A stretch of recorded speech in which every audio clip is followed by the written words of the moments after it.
everybody, welcome back to the channel. Today we're doing another interview. We're joined by Makayla today. Makayla, how you doing? I'm good. How are you?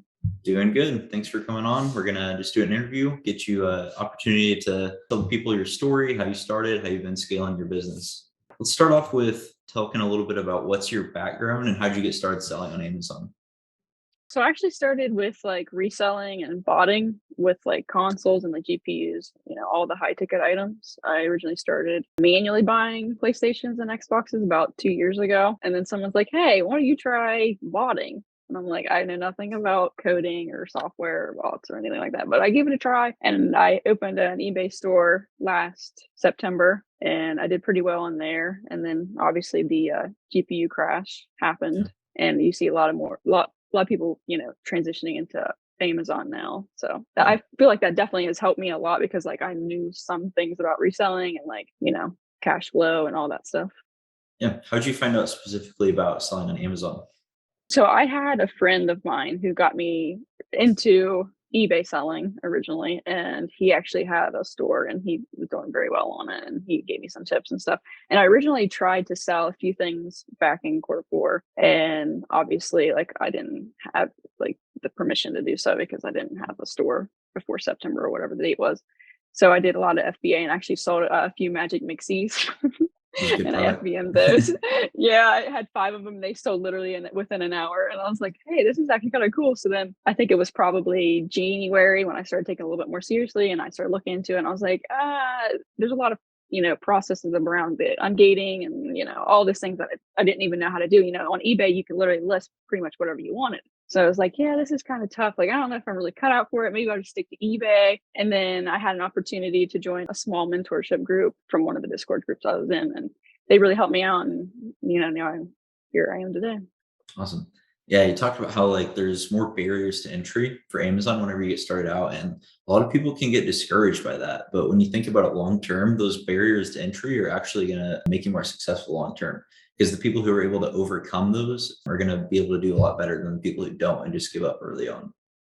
Oh, for sure. Yeah, I'm glad I made the switch from eBay selling to Amazon because it's light years ahead of it, and people don't even realize that they just get stuck on the ungating process, and they're like, yeah, I don't want to do that. But longevity, that's where it's at. Yeah. So, what are some of the key differences as far as running an Amazon business versus an eBay business? Well, the huge one is FBA. I never had the convenience of sending my stuff into a warehouse, I was during last year during Christmas time, I was sending out at least 10 to 15 packages a day on my own. And it was nuts. And so whenever I found out about Amazon and they're like, yeah, you could send it in, I'm like,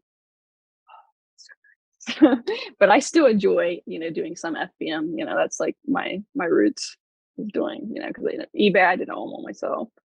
Yeah. I imagine it saves a lot of time, not having to make your own listings, take pictures, things like that too. Yeah, convenience, definitely convenience, and the platform is you get way more customers and more eyes on things than you do on eBay. It's just so specific sometimes. Yeah, for sure. You've seen pretty quick success on Amazon. Do you want to talk about how you were able to scale your business so quickly?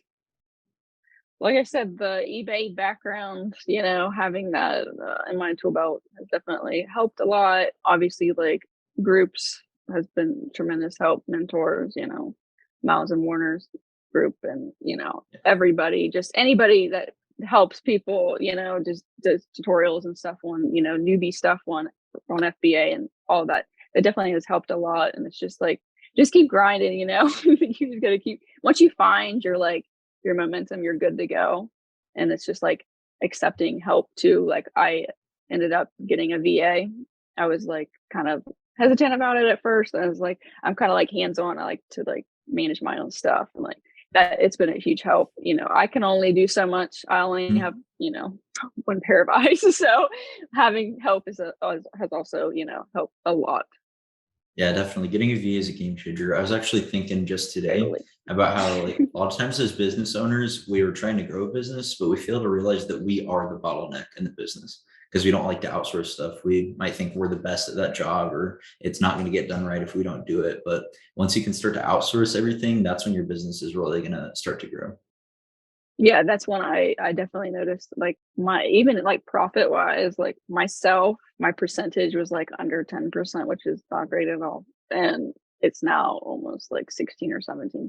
Awesome. So just taking that step, it's hard, it's scary. Like I was like, I have no idea how to hire somebody. I've never, been a manager. Like this was a whole new experience for me. But once I did it, like it's just I can't even imagine life without Yeah. someone helping me Yeah. out. And that goes back And to getting a prep center too is just that's the next thing on the list. yeah, you gotta outsource your prep too. Yeah, that goes back to like the barriers to entry. Hiring a VA or hiring anybody can be like a daunting task at first. The more you do it though, the better you're gonna get at it. But the people who 100%. see that, get afraid of it, and then they never do it because of that fear, their business is not gonna grow. So it puts you one step ahead if you're able to overcome that fear and take action. Yeah, I agree, definitely.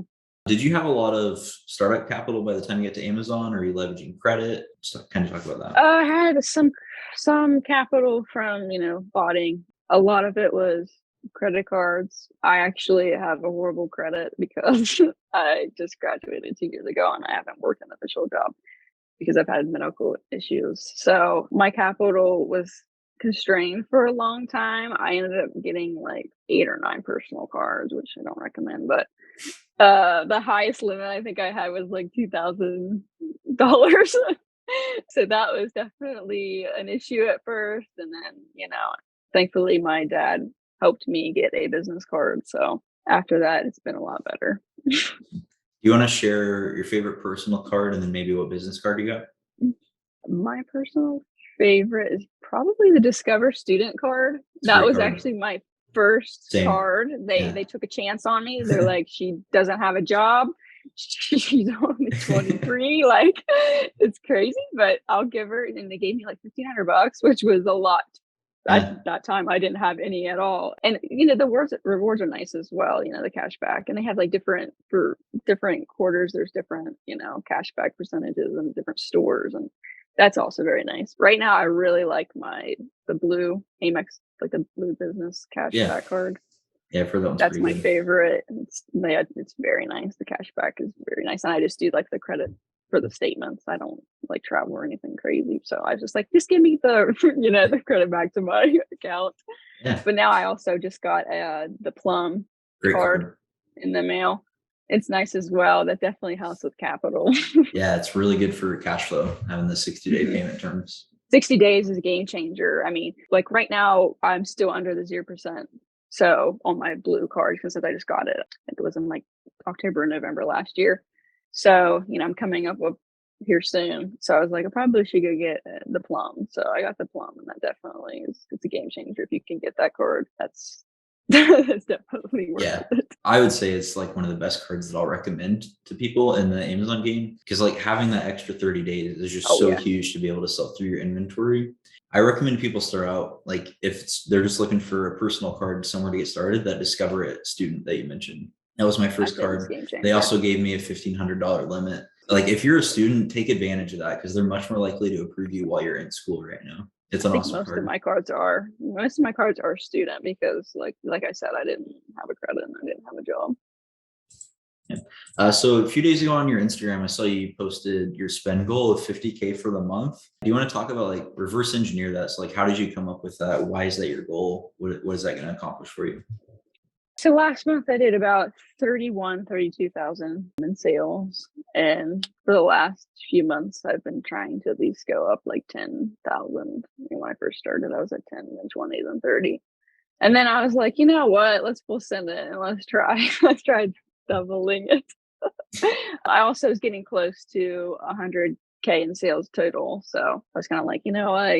Let's just kind of do it. And I've also been I also have the Plum card, which obviously helps. Like last month, I was constrained on capital, and my business card only had I think like $15,000 limit on it. So I was doing that plus piecing my personal cards, and my credit is absolutely atrocious right now. So I'm like rebuilding it for the time being. So now that I have the Plum card, obviously I can bump it up. Like I didn't have the problem where I didn't have enough leads or like things to buy. I just didn't have enough money, It's a good and problem to that's just have. like it's one of the bottlenecks. Yeah. And now I'm the reverse now that I have capital. Now I need to find more products. So, and I've been, doing more things to expand the categories that I'm in. I was strictly like grocery, beauty, And now I'm looking more into like shoes and apparel, you know, Yeah. anything to sell pretty much. Yeah. I think it goes back and forth between those two problems constantly. Yeah, Like that's what I once feel like.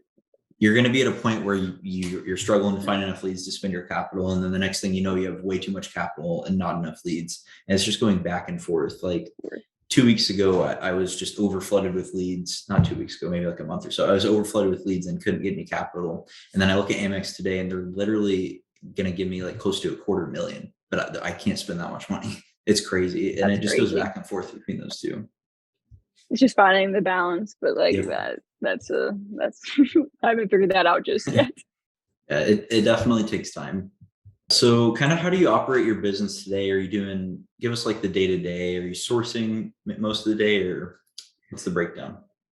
So originally when I first started, I was pretty in the trenches, I guess as people like to call it. In the trenches a lot, like 6-10 hours a day. I was, sourcing and trying to figure out when I first started. And then obviously when I got to VA, I spent a little less time. Over time I got more and more lazier and spent less time sourcing. And I also had the capital constraint anyway, so I didn't like. But now that I'm picking up more now. Usually day to day, I get up around 6:30. Sometimes I source. Sometimes, like last night, I had like 400 pounds worth of replenishables go out this morning. So last Awesome. night I spent most of the night doing that. Actually, most of the day yesterday I was doing that, and then this morning I got up early, 6:30, and packaged everything up and got it out. Usually I start with either sourcing or, like I said, packaging, and then my employee usually doesn't work until about 4-ish Eastern because he's in school, so we juggle that. So by that time he's also helping me. And then I also have a wholesaler VA who just works.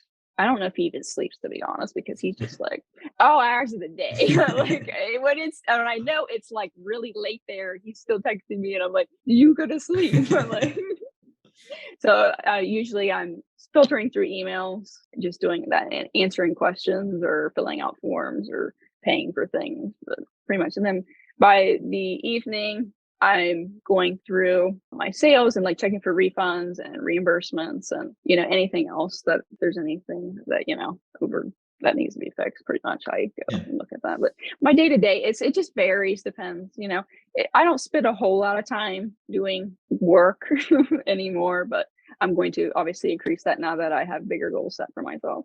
Yeah. So you said you have an employee. Is that for prep help? No, I only have VAs for sourcing right now. Actually, my family helps me with prep work. My mom, Okay. shout out to Gotcha. my mom, who helps me, and also my dad. Sometimes my sister helps too. But yeah, we do everything here, like craziness, but we enjoy it for right now. And how quickly are you wanting to get that outsourced so that you can either get some of your time back for freedom or to be able to work on other things for the business? It's something that I know I need to do sooner than later. But right now, I don't know. I have control issues somewhat with, like I said, the VA thing was hard. So like prep is going to be hard. Start out easy, a little bit at a time. And like some of the stuff that I sell right now, like bundle wise, like they cost more to get prep, and my margins are already kind of thin on some of my stuff. So like I know that no matter what, I'll still have stuff that I would want to prep myself. But like when I start moving towards more expensive items, I know that I'd be a benefit if I do send it to a prep center that's in a tax-free state. So Yeah. eventually that's where I'm heading. I'm heading that way right now. I don't mind it, I guess. And I have a little bit more free time than probably most people do. So Makes sense. Then you also mentioned sometimes you're looking for like reimbursements. Did you mean like on your Amazon account, stuff that you need reimbursed for on there? yeah, so I have that Getida or whatever it is, Get Ida or whatever. Yeah, I don't know how to That pronounce it, but I know what you're talking I don't know about. how to pronounce it, but whatever it is, you guys are A1. So I like to check regularly. Sometimes I forget, but I like to check to make sure, they don't need anything from me.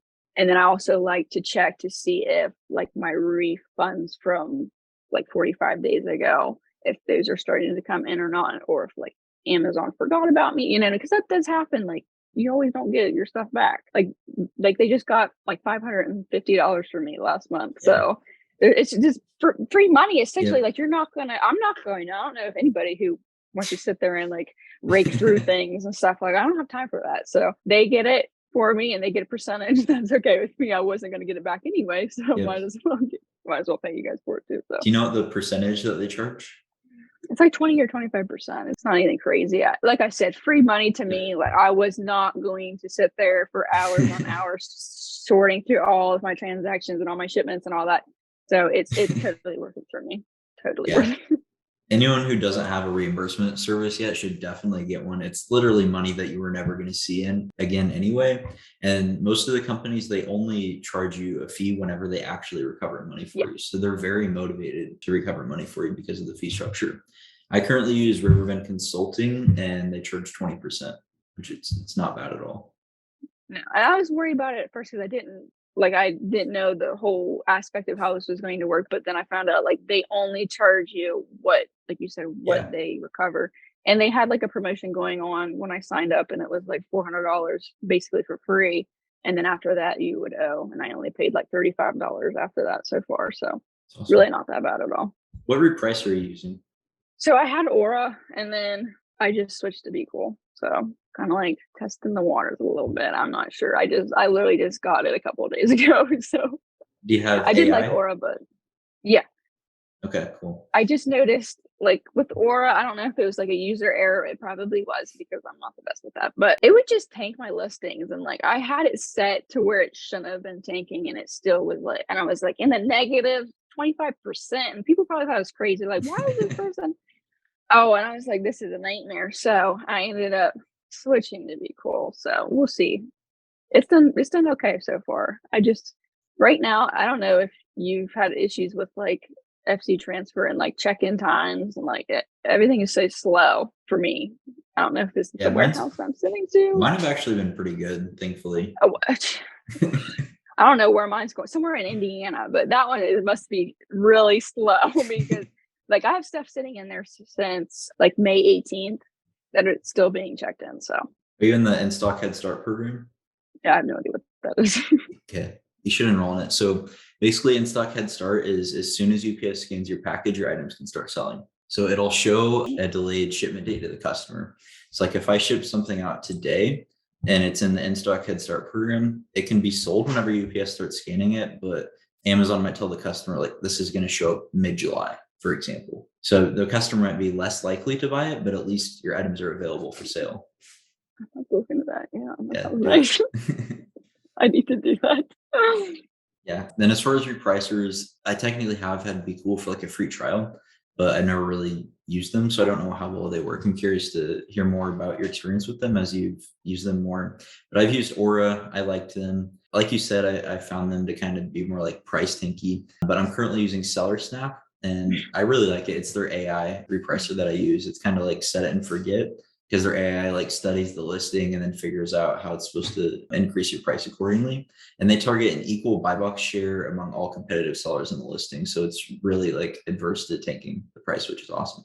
That actually sounds really nice. Yeah, another really Is cool that the one feature. that's expensive? Is It it like is. It's very pricey. crazy? Now I understand why. I didn't know any knowledge on it prior to this, but Yeah, now that makes sense. It sounds very sophisticated. it Like is very sophisticated. It's very. the definitely the most expensive one on the market, at least as far as I know. But I'd say it's also the most high end. Another really big benefit for Seller Snap, and they're the only repricer on the market that does this, is they don't reprice and reduce profit ranges.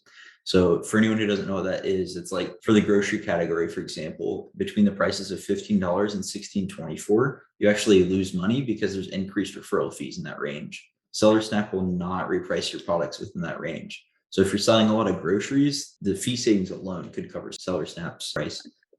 And then beauty is, I think, like 10 and 1081, something like that. There's a few different reduced profit ranges depending on the category. That's very nice.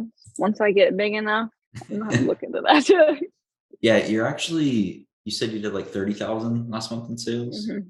Seller Snap has what's called an Accelerator program. Right around your range is the cutoff where their price cuts in half for like the first, I think, 6 months if you're doing like 30K ish in sales. But then after that, you have to pay the full price. So it might be something to look into. Yeah, I'll have to look into that bit. So what are your like favorite sourcing strategies to use when you're looking for products?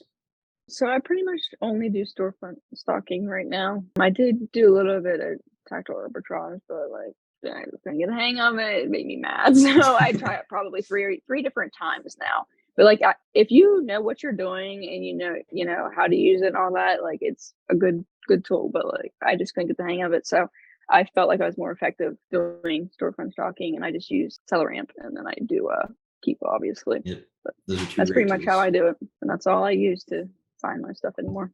Awesome. So are you ever going to like website sales at all, or is it just pretty much 100% storefront stocking?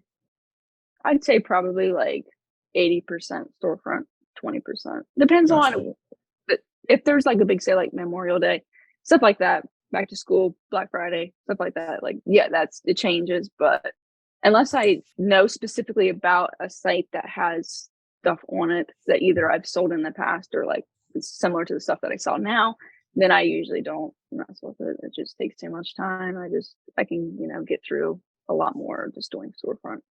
Yeah, makes sense. What are some of your goals for your business this year? 100K. So I'm in the cool kids club, finally the six figure. That is like the main one. That's the one I'm like knocking on the doorstep right now. By the end of the year, I don't even know. Sky's the limit after that, to be honest. Shoot for the stars. Obviously, I'd like to hit 10K and profit a month. So Yeah, that's the next one after 100K total. But eventually, I'd like to get to seven figures. But, right now, we're just going to take the six figures right now and then go with it. yeah. It's definitely a big step is hitting that 6-figure mark and then 7 figures and then sky's the limit from there. Yeah, I don't like to. I have goals in place for myself, but like, I don't like to limit myself to certain things. I'm just like, if we just full send it, sky's the limit. Yep. What's some advice that you have for someone who's just getting started out selling on Amazon? Don't be afraid of the ungating thing. That's number one, because that's what deferred me from doing that. Deterred me from doing this the first time because I originally was going to start back in, last year. Was like no, and tried it again. It's really not as bad as it seems, and there are tons of people out here that are willing to help you and give you tips and knowledge on how to get ungated and things. And a lot of times you can do one wholesaler or whatever, one site, and can get multiple categories done in one single, Yeah. transaction. Like whenever I did beauty, I did Burt's Bees, and then I got beauty, obviously. Like there's tons of different ones that you can pick from. So don't get upset because you don't have anything ungated, because we all started somewhere. And like I had basically nothing ungated when I first started. But as soon as you start getting more sales, obviously things start to open up and you gain more knowledge of how to get these. So that's probably my number one tip. And then just keep at it. Don't get down on yourself if you see like this guru out here saying that they make $500,000. You know what I mean? Like we all started at the same spot way back, even if it's been 2 or 3 years ago. We all started, Yeah. from zero. Yeah. So just don't compare yourself to other people. You're running your own race. It's not competition. What you do is what you do, and like everyone has different goals in life. What I might want for my business might not be what you want for your business. You know what I mean? Like we're all just running our own races here. So that's also a huge thing, because I personally do like to compare myself sometimes. I get caught up in that whole thing, but you just got to sit back and think like, hey, like this is where I started from. Look where I am now. Like, so sky's the limit after you get through all of, the ungating and, sales and all that. Yeah, it's great advice. So where can everybody find you on socials? So I am on Instagram. I'm on Twitter, not as much, more Instagram, and I'm obviously on Discord, but my name is the same for every platform. So it's FBA Makayla. Same name on every platform. All right, awesome. Makayla, thank you for your time for doing this interview. I really appreciate it and hope you all find value out of this episode. We'll see you on the next one. Thanks.